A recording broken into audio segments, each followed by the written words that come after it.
માંડવી ધર્માંતરણ કેસમાં રાકેશ વસાવા પકડાયો. 5 દિવસના રિમાન્ડ પર તેની સંડોવણી 20 લોકોના ધર્માંતરણમાં સામે આવી છે. અત્યાર સુધીમાં 4 શિક્ષક અને 1 તબીબની ધરપકડ થઈ છે. માંડવી ધર્માંતરણ કેસમાં તપાસ વધુ ગાઢ બનતી જઈ રહી છે. આ કેસમાં પોલીસે વધુ 1 શિક્ષકની ધરપકડ કરી છે. ખાનગી શાળામાં અંગ્રેજી શિક્ષક તરીકે ફરજ બજાવતા રાકેશ વસાવાની ધરપકડ થતા સમગ્ર વિસ્તારમાં ચકચાર મચી ગઈ છે. પોલીસ તપાસમાં ખુલ્યું છે કે રાકેશ વસાવા ધર્માંતરણના માસ્ટર માઇન્ડ ગણાતા રામજી ચૌધરીનો રહસ્ય સચિવ તરીકે કામ કરતો હતો. ધર્માંતરણ માટે આવતા ફંડ, ફાળો અને ખર્ચનો સમગ્ર હિસાબ રાકેશ વસાવા જ સંભાળતો હોવાનું તપાસમાં સામે આવ્યું છે. તપાસ દરમિયાન જાણવા મળ્યું છે કે કોનું ધર્માંતરણ કોની પાસે કરાવવું, કોને કઈ જવાબદારી સોંપી તેની સંપૂર્ણ વિગતો ધરાવતું રજિસ્ટર પણ રાકેશ વસાવા સંભાળતો હતો. અગાઉ યોજાયેલા 3 દિવસીય ખ્રિસ્તી કાર્યક્રમમાં પણ રાકેશ વસાવાની મહત્વની ભૂમિકા હોવાનું પોલીસ કહે છે. આ ઉપરાંત એક સાથે 20 લોકોના ધર્માંતરણના મામલે પણ રાકેશ વસાવાની સંડોવણી સામે આવી છે. હાલ રાકેશ વસાવાને 5 દિવસના પોલીસ રિમાન્ડ પર મોકલવામાં આવ્યો છે, જેથી વધુ પૂછપરછ કરી સમગ્ર નેટવર્કનો પર્દાફાશ કરવામાં આવશે. ઉલ્લેખનીય છે કે માંડવી ધર્માંતરણ કેસમાં અત્યાર સુધીમાં કુલ 4 શિક્ષકો અને 1 તબીબની ધરપકડ થઈ ચૂકી છે. પોલીસ દ્વારા તપાસ સતત આગળ ધપાવવામાં આવી રહી છે અને આગળ વધુ ધરપકડોની શક્યતા પણ નકારવામાં આવી નથી. સુરત ગ્રામ્ય જિલ્લાના માંડવી પોલીસ સ્ટેશન ખાતે એક ફરિયાદ નોંધાયેલી. એમાં ફરિયાદી બેન જે ભોગ બનનાર છે એમના આક્ષેપો એવા હતા કે આ કામના આરોપી અંકિત રામજીભાઈ ચૌધરી કે વ્યવસાય ડૉક્ટર છે, તેમણે એમની સાથે એમને પ્રોમિસ આપી, લગ્નનું પ્રોમિસ આપી, લલચાવી, ફોસલાવી અને એમની સાથે શરીર સંબંધ બાંધેલ અને એમનું ધર્માંતરણ કરાવેલ છે.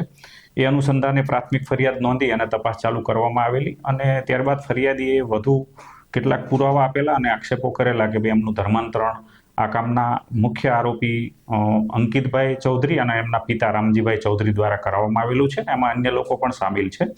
તો એ દિશામાં તપાસ ચાલુ કરવામાં આવેલી અને એ દિશામાં તપાસ કરતા પુરાવા મળી આવતા આ જે મુખ્ય ફરિયાદ છે એની અંદર ધાર્મિક સ્વતંત્રતા અધિનિયમ 2003ની વિવિધ કલમો છે એનો ઉમેરો કરવામાં આવેલો છે.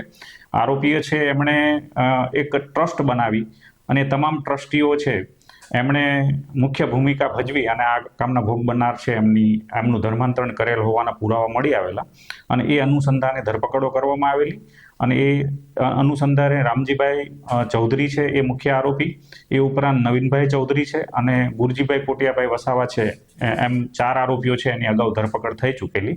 એ ઉપરાંત વધુ પુરાવા મળતા ગતરોજ રાકેશ ચંદુલાલ વસાવા રહે અંબાપુર નિશાળ ફળિયું માંડવી નાઓને પણ ધરપકડ કરી અને દિન 5ના નામદાર કોર્ટમાંથી રિમાન્ડ મેળવવામાં આવેલા છે. આ આરોપી હાલ રિમાન્ડ હેઠળ છે, એની વિગતે પૂછપરછ ચાલુ છે.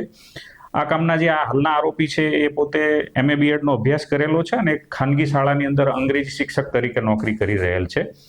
આ જે આરોપી છે રાકેશ ચંદુલાલ વસાવા, એમનો આમાં રોલ એ પ્રકારનો છે કે એ મુખ્ય આરોપી રામજીભાઈ ખલપાભાઈ ચૌધરી છે એમના ખૂબ અંગત અને વિશ્વાસુ છે અને એમના ત્યાં અવારનવાર જાય છે અને વિવિધ ધાર્મિક પ્રોગ્રામો છે એની અંદર હાજરી આપે છે અને એમના અંગત સચિવ તરીકે કામ કરે છે અને એમના તમામ હિસાબો છે, તમામ જે ગોપનીય માહિતી છે એ પોતે પોતાની પાસે રાખે છે ને એ અંગેનું રેકોર્ડ પણ મળી આવેલું છે. એમાં વિગતે તપાસ કરી અને ડિટેલ પુરાવા મેળવવાની કાર્યવાહી હાલ ચાલુ છે. આ આરોપી જે છે એ હાલ રિમાન્ડ હેઠળ છે અને એમની વિગતે પૂછપરછ ચાલુ છે.